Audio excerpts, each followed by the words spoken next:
할렐루야.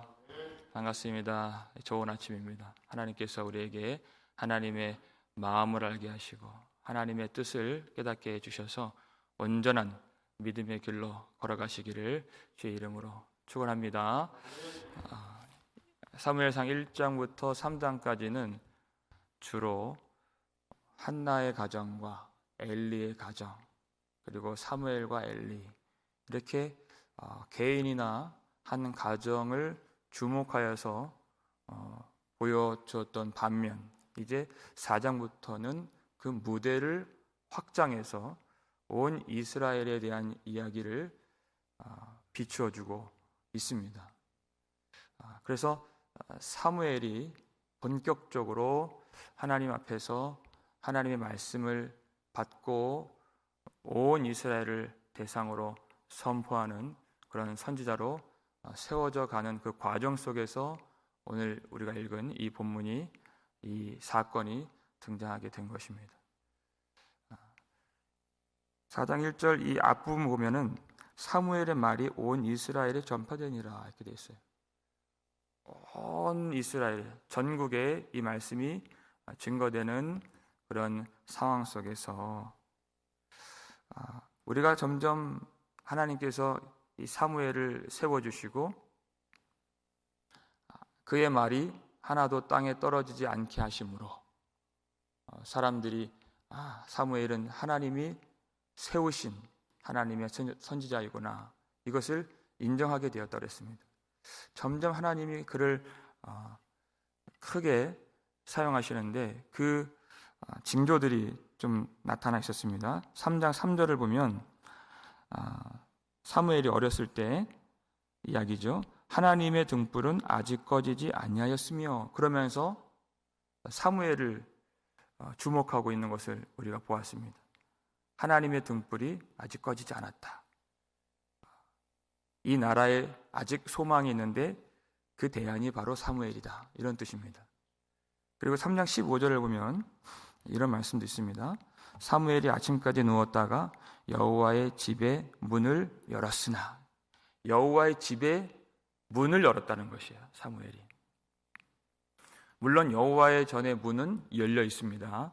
그래서 분주하게 제사장들이 날마다 그들이 해야 될 일들을 감당하고 있었고 예배도 드리고 있었고 그런 여호와의 전인데 사실상은 닫혀져 있었던 것입니다, 하나님 보실 때.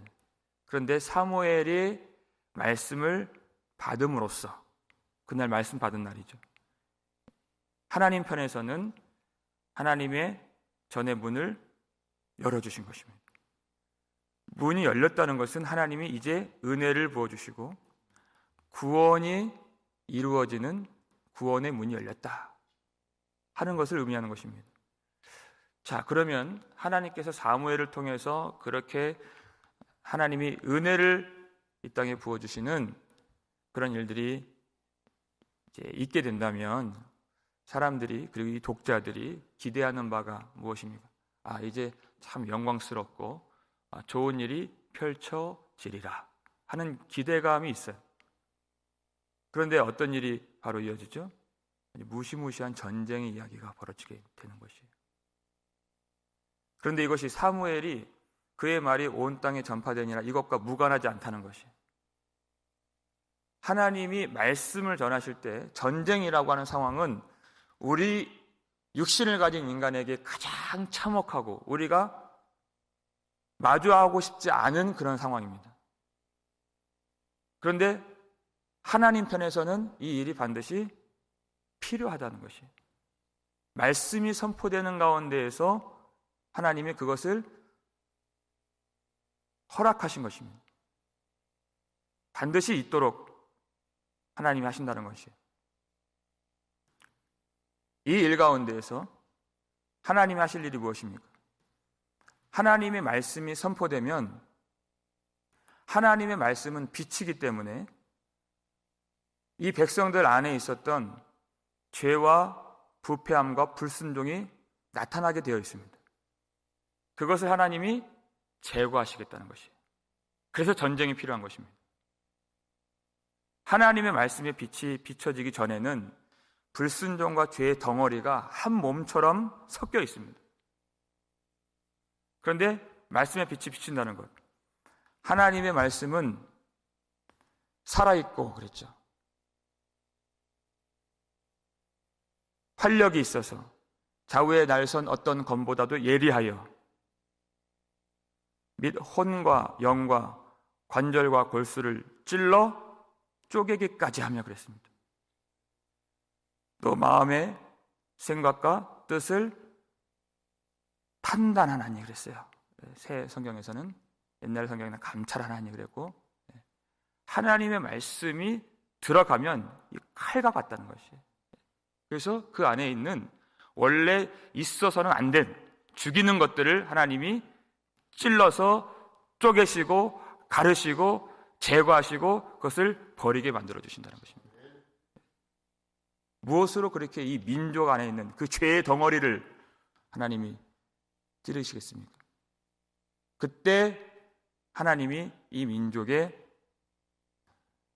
영적인 수술을 집도하시는 그런 집도의가 되셔서 하나님이 블레셋이라는 메스를 드시고 이 민족을 찌르시는 것이.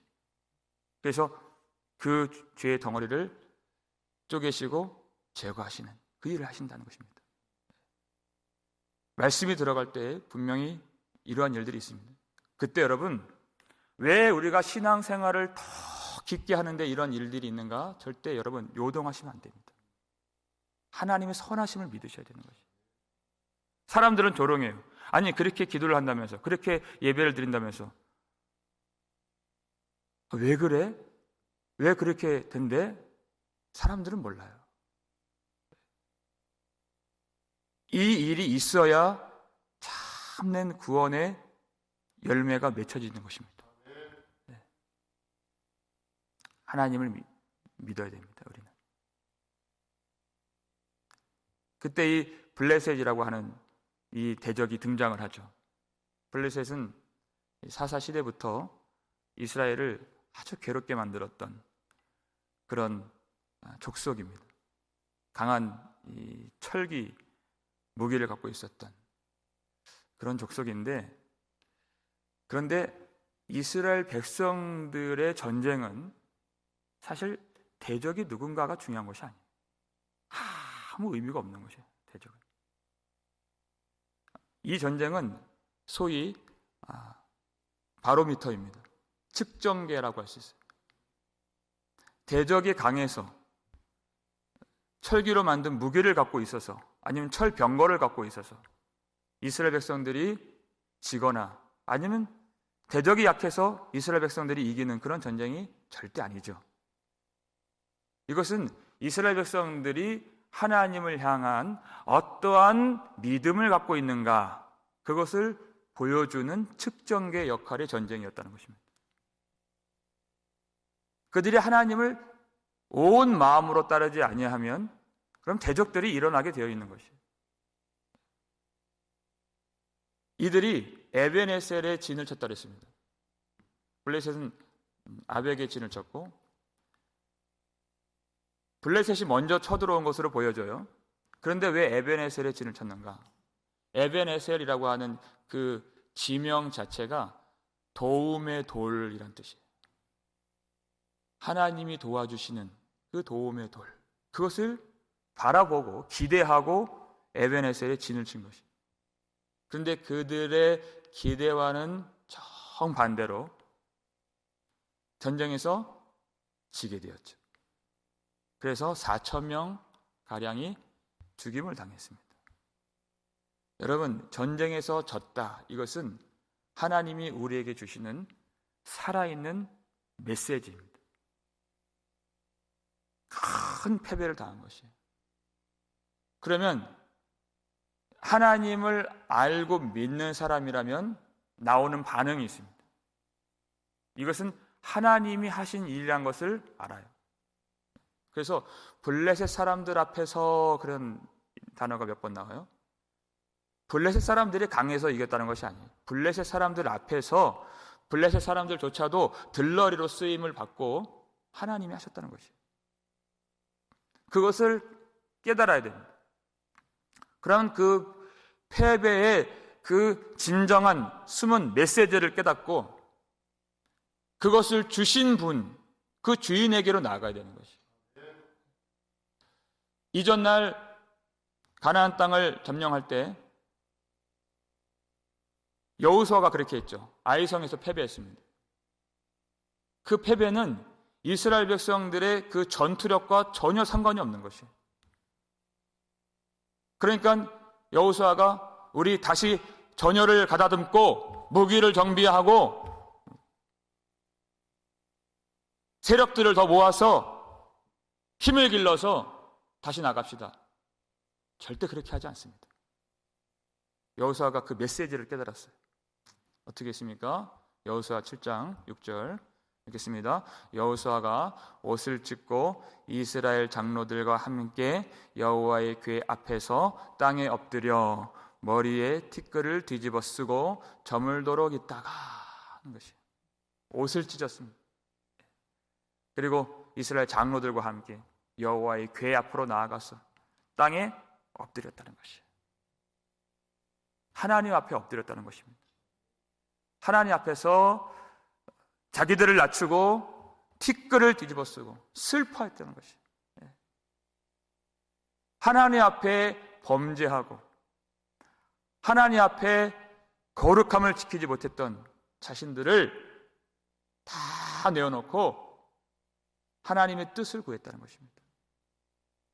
왜 이러한 패배를 하나님이 주셨는가? 하나님께 물었다는 것입니다. 온 마음으로 하나님께 나아가서 그들이 옷을 찢고 그리고 마음을 찢고 하나님께 회개했다는 것입니다. 이것이 그 메시지를 정확하게 깨닫는 여호수아의 모습이었습니다. 그러면 이런 살아있는 전쟁의 이 패배라는 메시지를 깨달으면 하나님이 알게 해주시죠. 그리고 그 문제를 해결해 주셔야, 그 다음에 이제 그 아간의 사건이 나오잖아요. 그 문제를 해결해 주셔야 가나안 땅으로 들어갈 수 있는 것이에요. 이 문제를 해결받지 않고 그 아간이라고 하는 죄악의 덩어리를 하나님이 그것을 제거하지 아니하시면 들어갈 수가 없는 것입니다. 한 발자국도 나아갈 수 없는 것입니다. 그래서 먼저 뜻을 구해야 되는 것입니다. 그것이 전쟁이 갖고 있는 이스라엘 백성들에게 주신 전쟁의 의미였습니다.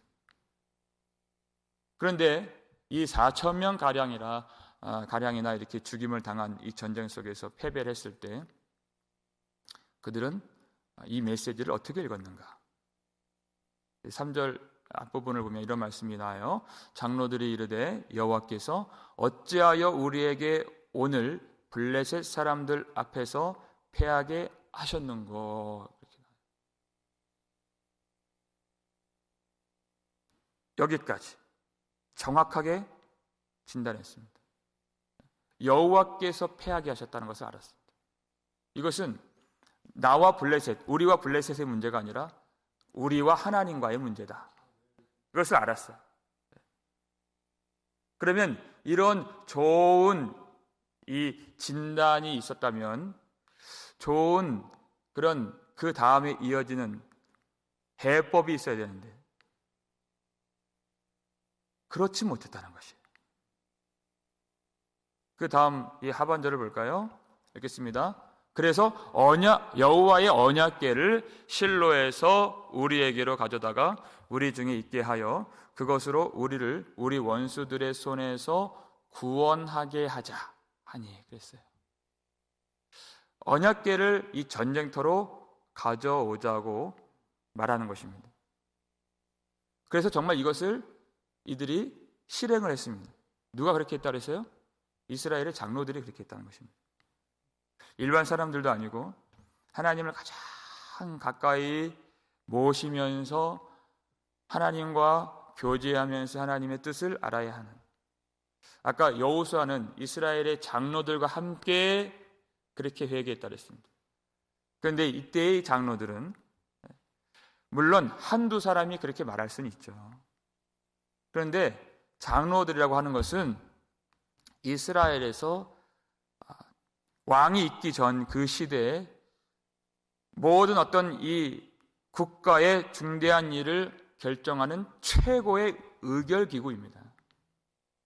근데 거기서 어떤 한두 사람의 그런 의견이 아니라 그것을 합의했다는 것이에요. 이것이 얼마나 당시 이스라엘 백성들 속에 영적으로 어두워지는 그 어둠이 짙게 깔렸는가, 그것을 보여주는 일이 아닐 수가 없는 것입니다.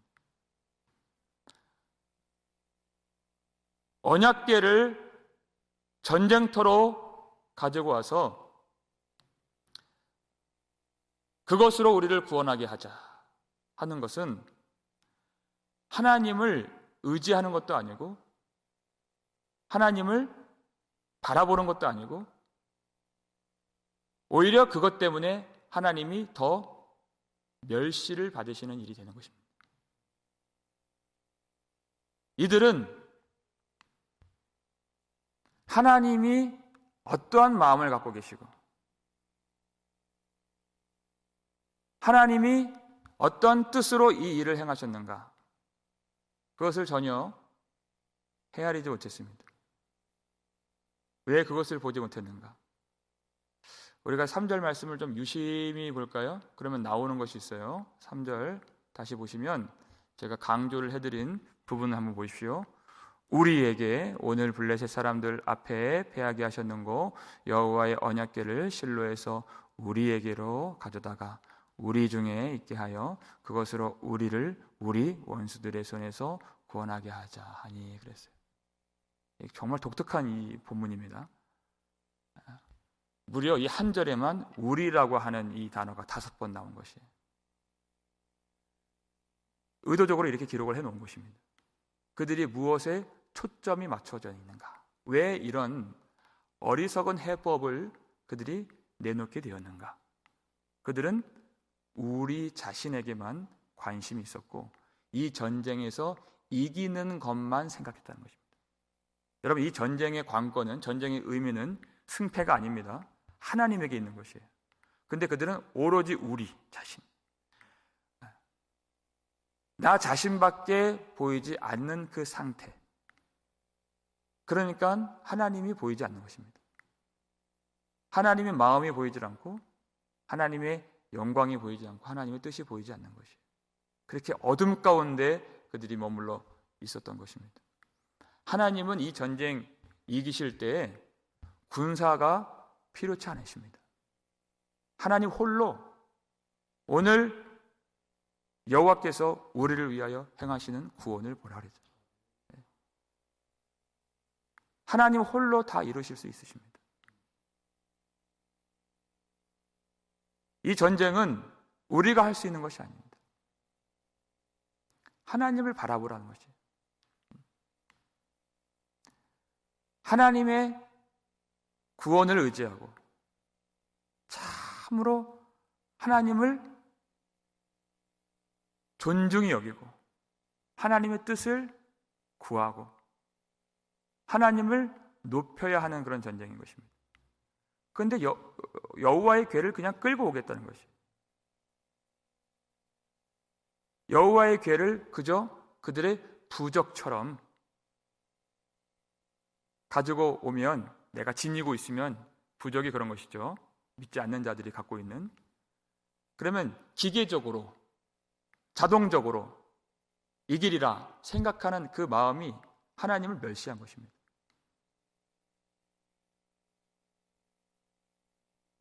왜냐하면 하나님은 인격적인 하나님이십니다. 그래서 우리는 하나님의 마음을 알아야 하고 또 하나님께 우리의 마음을 드려야 하는, 그것이 신앙생활이죠.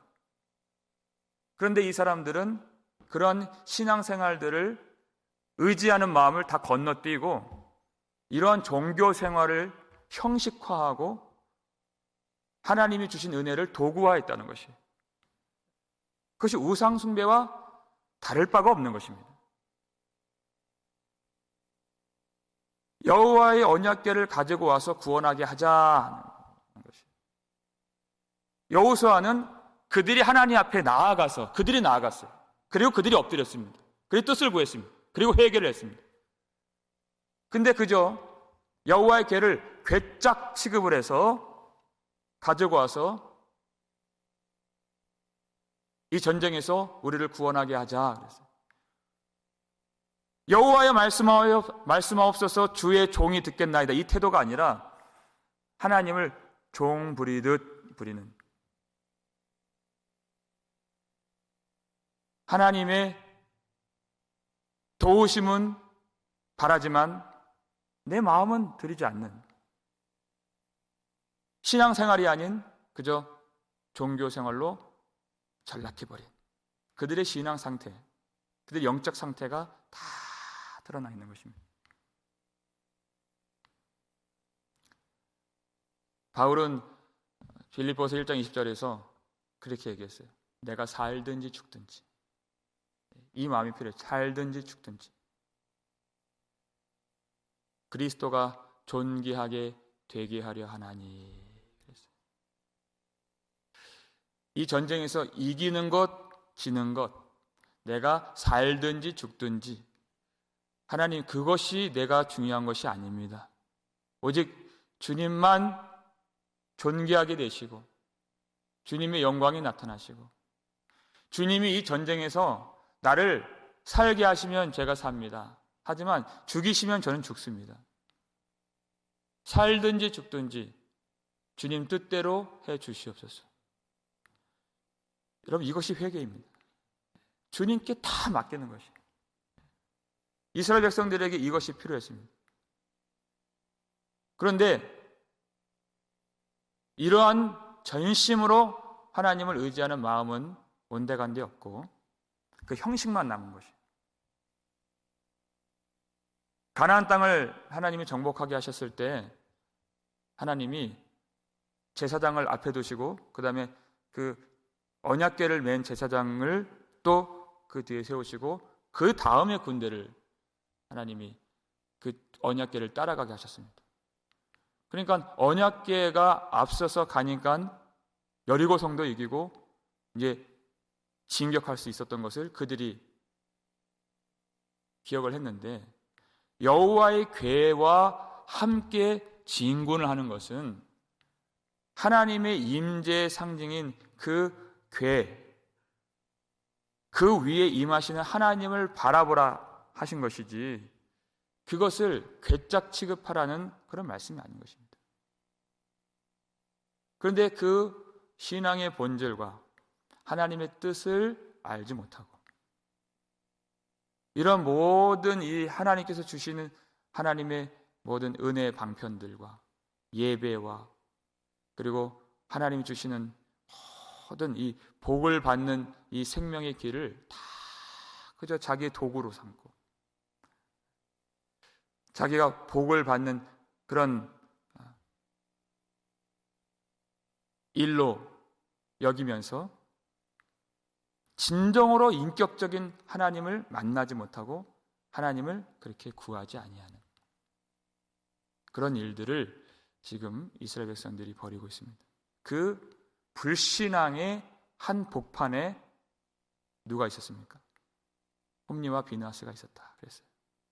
4절 말씀 볼까요? 읽겠습니다.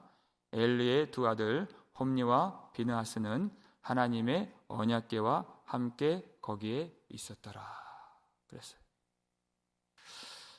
여러분, 하나님의 언약궤와 함께 있었다 그랬어요. 사무엘이 어디서 잠을 청했습니까?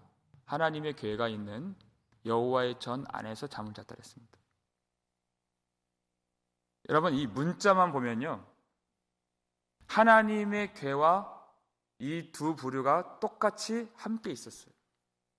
홈리와 비느하스도 하나님의 언약궤와 함께 있었고 사무엘도 하나님의 언약궤와 함께 있었습니다. 그런데 그 내용은 전혀 다른 것이에요. 그러니까 우리의 몸이 하나님의 궤와 함께 있는 그것, 근데 그것보다 더 중요한 것이다. 그것이 사람이 볼 때에는 별 차이가 없어요. 왜? 외모를 보기 때문에. 사무엘이나 홈리와 비느하스나 별로 구분을 못합니다. 근데 하나님은 그것이 전혀 다른 하늘과 땅의 차이보다 더 큰 차이가 있다는 것을 하나님이 보시고 우리는 그 하나님을 속일 수 없다는 것입니다. 하나님이 언약궤와 함께 있었지만 홈리와 비나스는 하나님을 사랑하기 때문에 함께 있었던 것이 아니라 하나님을 사용하기 위해서 함께 있었던 것입니다. 우리가 하나님과 함께하는 그 길은 하나님을 이용하기 위해서 함께하는 것이 아니라 하나님을 사랑하기 때문에 함께해야 하는 것입니다. 사무엘이 그렇게 하나님을 사모했던 것처럼 내가 필요할 때만 이 전쟁에서 그것을 사용해서 괴짝 취급함으로써 부적같이 여기고 구원하게 하자, 종부리듯 하는 그러한 신앙생활이 아니라 이 전쟁을 통해서 하나님이 참으로 우리를 하나님 사람 만들어 주시는 하나님의 선하심에 그 인자하심에 나의 인생을 다 맡기면서 하나님의 뜻을 구하고 하나님을 이용하려고 하는 그 마음들을 다 벗어던지고 우리의 불순종과 우리의 패역함과 우리의 죄를 다 드러내시는 그 전쟁의 그 환란의 한복판에서 하나님을 참으로 의지하고 회개할 수 있는 그런 저와 여러분 되시길 바랍니다. 하나님을 속일 수가 없습니다.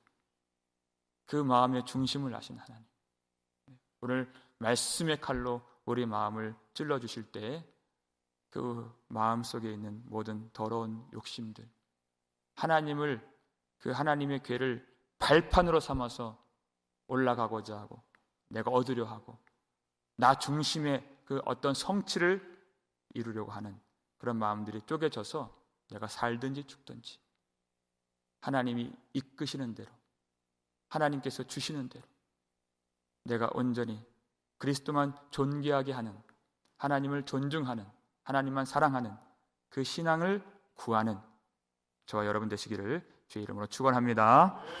아버지 하나님 감사를 드립니다. 하나님, 우리가 참으로 하나님을 알기를 원합니다. 하나님의 마음을 우리에게 보여주시고 하나님의 뜻을 가르쳐 주시옵소서. 전심으로 하나님을 찾는 것이 무엇인가를 우리가 알 수 있도록 도와주옵소서. 내가 스스로 낮아질 수 없기 때문에 하나님이 때로는 전쟁을, 때로는 환난을, 때로는 가난을, 때로는 질병을, 여러 가지 어려움을 하나님이 보내주심으로 해서 우리로 낮춰주시는 하나님이심을 알게 도와주시고 그때 우리 마음이 흔들리지 않도록 그리고 넘어지지 않도록 하나님의 선하심을 항상 바라볼 수 있도록 도와주시옵소서. 아버지 하나님, 이 환난과 전쟁 속에서 하나님이 이 백성들을 얼마나 사랑하시는가를 알게 도와주시고 하나님께서 행하시는 그 모든 일들 가운데 하나님 앞에 전심으로 나아갈 수 있는 그 믿음을 회복시켜 주시옵소서. 우리도 여호수아처럼 온 교회와 함께 우리 마음을 찢으며 하나님 앞에 엎드리고 애통하고 또 기도하고 우리에게 회개의 기회를 주시는 이때를 우리가 귀하게 여기면서 우리가 온 마음을 다해서 함께 나아갈 수 있도록 도와주시고 하나님을 이용하는 마음, 하나님을 사용하고자 하는 그런 마음, 우상 숭배를 하듯이 그저 부적을 지니듯이 그렇게 말씀을 지니지 않도록 도와주시고 하나님과 함께 할 때 전심으로 우리 회개함으로써 우리 죄를 고백하고 하나님의 은혜를 구하고 하나님께서 말씀으로 모든 죄의 덩어리를 벗겨주시고 잘라주시고 도려내 주시는 그런 은혜를 구하는 이 아침이 되게 해 주시옵소서.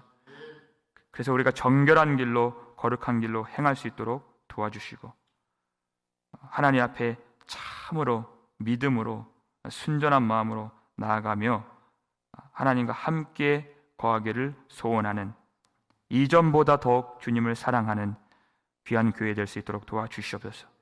하나님, 그 길 걸어갈 때 여러 가지 어려움이 오는 그 상황들 항상 우리 눈앞에 있을 때 그것을 주신 우리 하나님, 우리 주인을 바라볼 수 있도록 도와주시고, 하나님, 우리 성도들 오늘 생활 모든 부분에서 하나님 임재해 주시고, 하나님의 그 참으로 도와주시는 손길을 경험케 도와주시고, 우리가 그것 때문에 하나님을 사랑하는 것이 아니요 참으로 하나님의 존재 자체를 사랑하며 하나님을 참으로 섬기고 믿고 따라가는 그 믿음이 있도록 우리의 영혼을 항상 주님이 돌보아 주시옵소서, 회복시켜 주시옵소서.